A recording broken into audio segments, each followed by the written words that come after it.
Have you ever noticed that the relationship you have with your mind can be very like the relationship that you have with social media? Think about it this way. Is social media a useful, valuable, meaningful thing in your life, or is it a constant drain on your time, your energy, and your attention?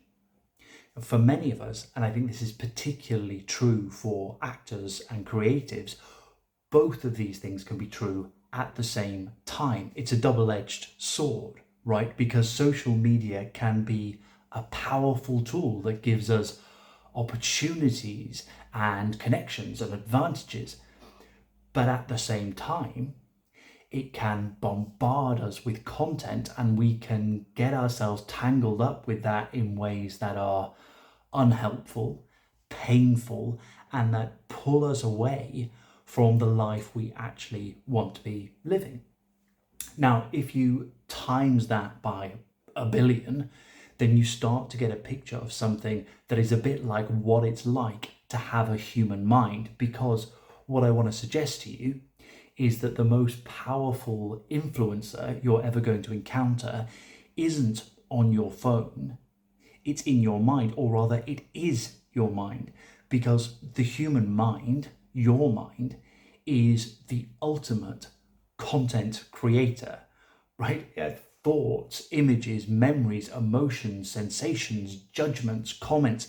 It is posting and commenting and adding stories and pinging you with notifications all the time. And it is so good at claiming, grabbing, and retaining our attention, keeping us coming back for more, that it can drag us into some unhelpful content in ways that really becomes a problem for us as human beings, but particularly as actors navigating an industry that seems custom built to give that inner content creator stuff to post about, stuff to go on about and on about all the time. So, what can we actually do about this? Well, from an act perspective, we don't need to delete or control this inner content, which is just as well, because we can't, right? The mind will do this because this is what minds do. They create content. There's no way of stopping it if you want to retain having a human mind. So what we can do is learn psychological skills that help us to change our relationship to this inner content, so that we can step back from it a little bit, so that we can choose how and when we respond to it, rather than just getting drawn in and living inside this constant stream of content and letting it jerk us around and tell us what to do. And that's so important for us in what we do as actors, because this is what allows us to show up as we want to in auditions, in rehearsals, in performance, and to engage ourselves fully in the circumstances and the lives and the actions of the characters we want to play. So in this video, I want to offer you a simple acting exercise, which I'm calling mind scrolling. It's a variation of a classic act practice, but adapted for the world that you are living in and navigating now as an actor in this world of social media that we all exist within. So it's not about deleting your thoughts, controlling your thoughts, and it's not about just positive thinking. It's about changing this relationship with your inner content to give you more choice, more freedom, more ability to pursue what really matters to you as an artist and as a person. So, if you're willing, let's see if we can slow the scroll down just a little bit and see what happens when you stop treating every thought, every post, as though it is something that you have to react to immediately. Okay, let's begin. Take a moment to get yourself settled. You can sit comfortably, you can lie in semi-supine, or stand if that feels better. And you can choose either to close your eyes or gently fix your gaze on a spot in front of you. And before we begin, just a reminder, there's nothing you need to achieve here, no special state to reach, no right or wrong way to do this. This is just an exercise in noticing. Now, imagine this. Picture a social media feed, not your actual phone, just the idea of it. A simple feed, neutral, mostly empty, and the posts are gently scrolling past, one after another. Some spaces are blank. Some might say something like, "Insert content here." Nothing demanding your attention. Just a steady, automatic scroll.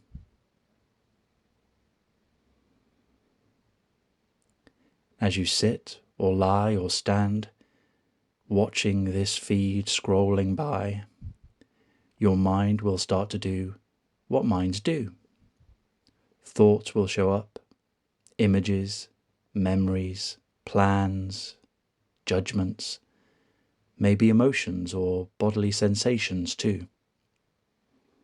For this exercise, whenever you notice anything showing up in your inner experience, imagine placing it into the next available space on the feed, almost like you're posting it.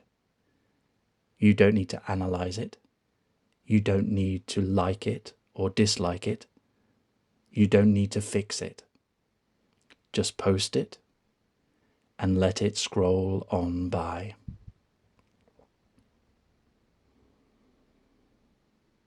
So a thought appears. Maybe it's a thought like, "This is a strange exercise." If that thought shows up, take those words, "This is a strange exercise," and post it into the next available slot. An image shows up, post it to the feed. If a feeling shows up, like boredom or anxiety, just notice it. This is a feeling of boredom, and post that to the feed. Watch it scroll on by. Even something like, "I'm not sure I'm doing this right." That's content too, so you can post that as well.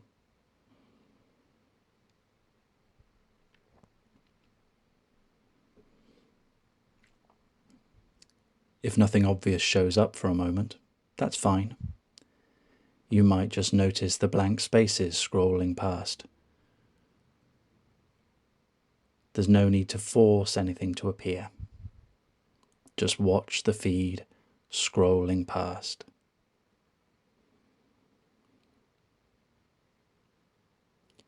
At times, your attention may get pulled into a post. You might find yourself reading it, reacting to it, following it. That's completely normal. It happens to everyone. When you notice that's happened, see if you can gently step back and place that experience into the feed as well. "I got hooked." Post that and let it scroll on by.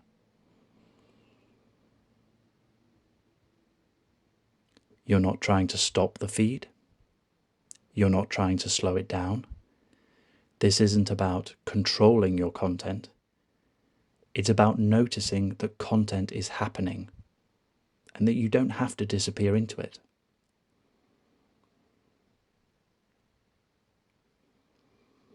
If at any point this feels uncomfortable, overwhelming, or not right for you, you can open your eyes more fully, notice the room around you, or simply stop the exercise altogether.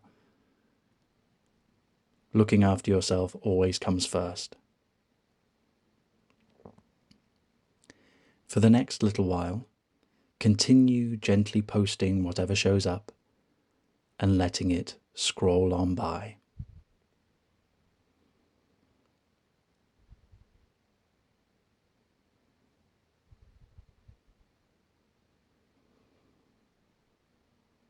And if you find yourself getting pulled in by a particular post, that's fine, that's normal.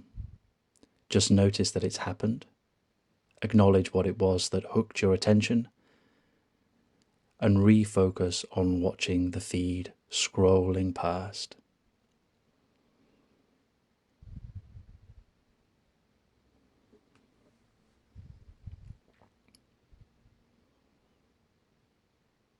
As the exercise continues, you may notice different emotions or sensations passing through your body. Just notice them, name them, and post that to the feed.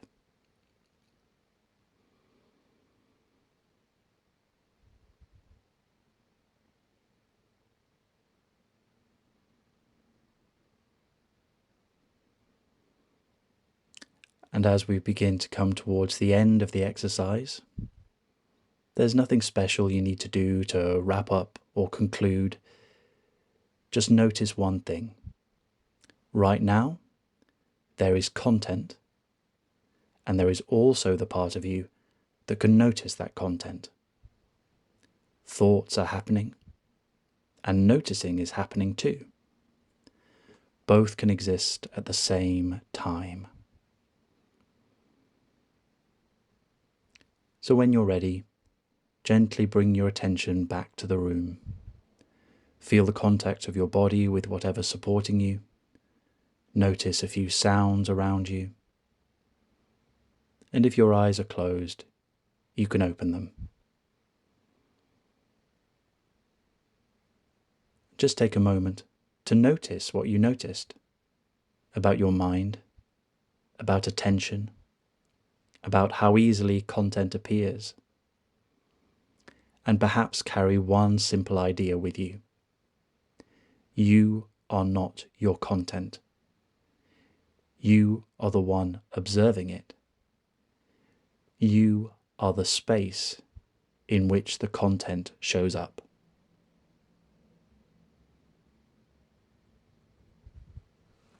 Thank you for engaging with that in whatever way you felt able to. Let's talk briefly about what was actually going on in that exercise. So in ACT, this is an example of a process called cognitive diffusion. Now that's just a fancy way of describing something quite simple, which is the ability to notice your thoughts as thoughts rather than treating them as instructions or truths or commands that must be obeyed. So your mind produces content because that's what minds do. Diffusion is just about creating a little bit of space around that content, and this space matters. In everyday life, when we get fused with this inner content, our world shrinks, our behavioural repertoire narrows because we get all tangled up in these stories and we start reacting to them rather than choosing. So exercises like the one we've just done aren't about calming the mind or stopping it or getting rid of the content. They're about increasing our ability to notice, to say, that's a thought, rather than this thought is me, it is true, and I must obey it now. That's where flexibility begins. Now, if you're an actor, your mind is working overtime with auditions and rejection and competition and comparison and critics and all of this stuff. And that means the mind is generating content about this stuff all the time. And so diffusion, again, is not a way of controlling or getting rid of that or arguing with it. It's a way of being with that content without being pushed around by it. It's a way of being able to notice this stuff while still being able to show up in your life and your work as an actor. Diffusion also matters within the acting process itself, because as an actor, you've probably been told to leave yourself alone, get out of your own way when you're rehearsing and performing, which is often easier said than done. But what we're looking at with cognitive diffusion is the psychological process, the psychological skill that actually makes that possible, that allows you to leave yourself alone, get out of your own way, that gives you the opportunity to choose to step back from your inner content and choose to imaginatively, creatively get tangled up in the content and the life of your character. And just as crucially, once you've been in the character, once you've been in that world, to disentangle yourself again, to diffuse once again from that content. So diffusion is about creating choice. It's a skill. It's a skill you need to learn. It's a skill you need to practice. So please save this video, come back to it, practice the skill, and see how cognitive diffusion can help you to open up, be present, and do what matters for you as an actor in 2026 and beyond. Before we leave this exercise behind, there's one final important thing to remember. Act for Acting exercises are designed as experiential and reflective tools for actors and creatives. They draw on the evidence-based psychological principles of acceptance and commitment therapy, or ACT, adapted for use in acting training and creative practice. However, these exercises are not therapy, and they are not intended as a replacement for or equivalent to mental health treatment, diagnosis, or professional psychological support. If you're experiencing significant distress, or if an exercise brings up experiences that feel overwhelming, please seek support from your GP, a qualified mental health professional, or an appropriate support service. Your well-being matters more than any exercise.